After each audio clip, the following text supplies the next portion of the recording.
नमस्कार दोस्तों, आज बात करेंगे अपन पेटीएम शेयर की। एक्चुअली में पेटीएम के नाम से तो कोई भी कंपनी स्टॉक मार्केट में लिस्टेड नहीं है। तो पेटीएम की पेरेंट कंपनी 197 कम्युनिकेशन लिमिटेड की बात करेंगे आज। क्योंकि दोस्तों जब से आरबीआई के द्वारा पेटीएम के बैन की न्यूज़ सामने आई है ना, तब से लगातार पेटीएम की पेरेंट कंपनी 197 कम्युनिकेशन लिमिटेड का ग्राफ या फिर यूं कहो कि शेयर प्राइस लगातार नीचे गिरता जा रहा है। तो दोस्तों इतने ज़्यादा कम प्राइस पर अभी की डेट में ये वाला शेयर देखने को मिल रहा है। इस वजह से काफ़ी ज़्यादा लोग ये सोच रहे हैं कि क्या अब पेटीएम की पेरेंट कंपनी में इन्वेस्ट करने का सही समय है, क्या इसके बाद हमें रिटर्न शायद मिल सकते हैं। तो इसका आंसर दोस्तों डेफिनेटली आप लोगों को वीडियो के अंत तक मिल ही जाएगा। वैसे दोस्तों सबसे पहले अपन जानते हैं कि आरबीआई ने पेटीएम के बैन की बात कही क्यों है। क्योंकि दोस्तों पेटीएम की पेरेंट कंपनी में कई सारी ऐसी कंपनीज का इन्वेस्टमेंट था जिनमें चाइना का इन्फ्लुएंस देखा गया। दूसरी बात दोस्तों, आरबीआई ने पैन कार्ड या फिर केवाईसी को लेकर के कही है कि यहाँ पे बहुत सारे लोगों के द्वारा ट्रांजेक्शन हो रही है, बेसिकली बहुत सारे अकाउंट्स के द्वारा ट्रांजेक्शन हो रही है, बट उन अकाउंट्स के पीछे जो पैन कार्ड है वो पैन कार्ड नंबर एक ही है। तो ऐसा कैसे हो सकता है? डेफिनेटली एक व्यक्ति का एक ही पैन कार्ड होता है और उस पैन कार्ड का नंबर सभी का अलग अलग होता है। तो यहाँ पर डेफिनेटली धांधली है आरबीआई के मुताबिक। इसके अलावा दोस्तों आरबीआई ने पेटीएम को कुछ और कमियां भी बताई हैं और कहा है कि अगर आप इन सारी कमियों को दूर नहीं कर सकते या फिर हमारे साथ कंसल्ट नहीं कर सकते तो फरवरी के बाद में आपकी सारी सर्विसेज इंडिया में बंद कर दी जाएंगी।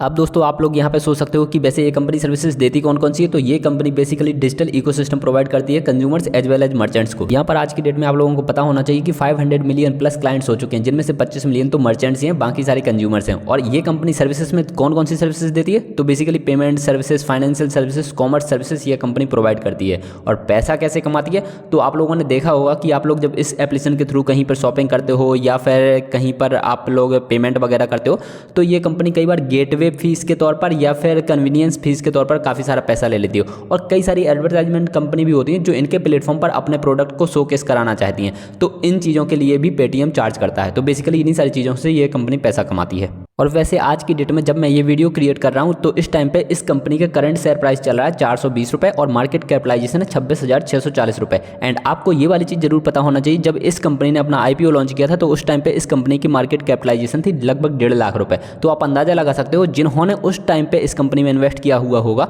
तो उनका पैसा कितना ज़्यादा डाउन में होगा आज की डेट में। अब दोस्तों एक बार इस कंपनी का ग्राफ भी देख लेते हैं, क्योंकि कई बार ग्राफ से भी बहुत सारे अंदाजे लगाए जा सकते हैं। तो आप देखोगे एक दिन का ग्राफ, एक वीक का ग्राफ, एक मंथ का ग्राफ, एक ईयर का ग्राफ, 5 ईयर का ग्राफ एंड मैक्सिमम ग्राफ। तो ये मैक्सिमम ग्राफ में भी आप लोग देखोगे कि यहाँ पर इस कंपनी ने लगभग 73.10% के माइनस में रिटर्न्स दिए हैं। तो आप यहाँ से अंदाजा लगा सकते हो कि जिन्होंने इतने लंबे समय तक भी इस कंपनी में इन्वेस्ट कर रखा है उनको भी इस कंपनी ने पॉजिटिव रिटर्न्स नहीं दिया है। तो बेसिकली आप क्यों ही इन्वेस्ट करोगे इस कंपनी में। बट कोई नहीं दोस्तों, अपन सिर्फ इतने पर डिसाइड नहीं करेंगे कि क्या करना है। अपन अभी रेशियोज देखेंगे, फाइनेंशियल ट्रेंड देखेंगे, शेयर होल्डिंग पैटर्न भी देखेंगे। तो अब रेशियोज की बात करते हैं। तो अभी आप इस कंपनी के 2 इंपॉर्टेंट रेशियो देख सकते हैं, एक फाइनेंशियल ईयर पीई रेशियो, एक PB ratio. PB ratio basically होता है price to book value ratio. तो ये तो इस कंपनी का काफ़ी ठीक ठाक है, मतलब बहुत बुरा नहीं कह सकते, अच्छा भी नहीं कह सकते, मतलब ठीक है आप ये कह सकते हो। बट आप दूसरा रेशियो देखोगे प्राइस टू अर्निंग रेशियो, तो यहाँ पर ये आप लोगों को निगेटिव देखने को मिल रहा है। और निगेटिव देखने को मिल रहा है, इसका सिंपल सा मतलब ये है कि कंपनी प्रॉफिट बना ही नहीं रही है। मतलब price to earning ratio, price तो इस कंपनी का पॉजिटिव है और अर्निंग निगेटिव ही होगी डेफिनेटली। तो अगर कंपनी प्रॉफिट नहीं बना रही तो डेफिनेटली ये पीई रेशियो बहुत बुरा है। ठीक है, आप सेक्टर के पीई और पीबी से भी कंपेयर करके देख सकते हो। इसके अलावा दोस्तों आप ROCE देख सकते हो कंपनी का, वो है माइनस का 13.5।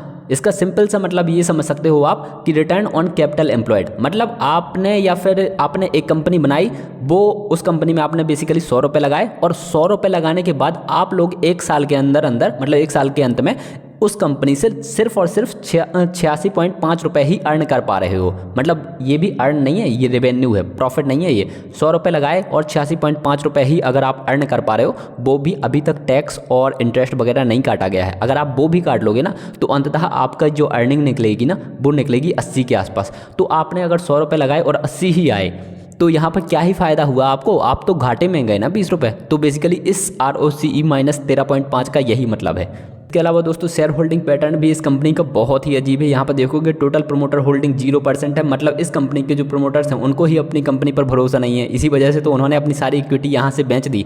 ठीक है, हालांकि mutual funds, domestic institution, foreign institutions ने तो जरूर यहाँ पे इन्वेस्टमेंट कर रखी है और आपके मेरे जैसे रिटेल इन्वेस्टर्स ने भी यहाँ पे पैसा लगा रखा है। फॉरेन इंस्टीट्यूशंस का बहुत ज़्यादा होना यहाँ पर ये भी इंडिकेशन है, क्योंकि इनके जो आज की डेट में CEO हैं उनकी फॉरेन में कंपनी है और फॉरेन कंपनी के थ्रू उन्होंने यहाँ पर 15 से 20% की हिस्सेदारी खरीद रखी है।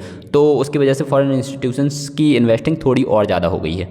इसके बाद फाइनली सबसे इंपॉर्टेंट चीज़ आप देख सकते हो फाइनेंशियल ट्रेंड। आप देखोगे रेवेन्यू इनका लास्ट के 4 सालों का तो वो लगातार बढ़ा है। 2021 में जरूर थोड़ा सा कम हुआ बट रेवेन्यू लगातार बढ़ता गया। बट आप देखोगे इस कंपनी ने किसी भी साल में प्रॉफिट बुक नहीं किया, लगातार लॉस ही बुक कर रही है ये कंपनी लगातार 4 सालों से। तो आप इसको अपनी बनाई हुई कंपनी पर इंप्लीमेंट करके देखो कि आपने कोई कंपनी बनाई और वो कंपनी लगातार 4 सालों से लॉस ही लॉस बुक करे जा रही है, देन आप क्या मानोगे? तो आप अंदाजा लगा सकते हो कि इस कंपनी की लगभग मेरे द्वारा बताएंगे सारी चीज़ें आप लोगों को निगेटिव साइंस दे रही होंगी। और ये मैंने बताई नहीं है, ये तो एक्चुअली में यार खुद पेटीएम ने ही अपनी बैलेंस शीट्स में अपने ट्रेंड्स वगैरह सब कुछ दिखा रखे हैं। मैंने अपनी तरफ से थोड़ी बनाए हैं ये सारे ट्रेंड्स।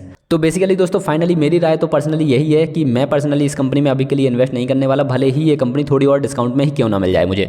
अब बाकी आप लोगों की मर्जी है, आप लोग जो करना चाहें कर सकते हैं। मैंने सारी चीज़ें आप लोगों को बता दी, ठीक है। इसके अलावा वारी का वीडियो जरूर देख लीजिएगा, वो एंड स्क्रीन में मिल जाएगा। वो बहुत ही इंपॉर्टेंट वीडियो है क्योंकि उस कंपनी ने प्रीवियस के 4-5 सालों में अपने इन्वेस्टर्स को 20,000% से भी ज़्यादा का रिटर्न दिया है। तो वो वीडियो जरूर देख लीजिएगा, एंड स्क्रीन में मिलेगा। अपन मिलेंगे अगले वीडियो में। आप लोग अपना ध्यान रखिए, बाय बाय, टेक केयर।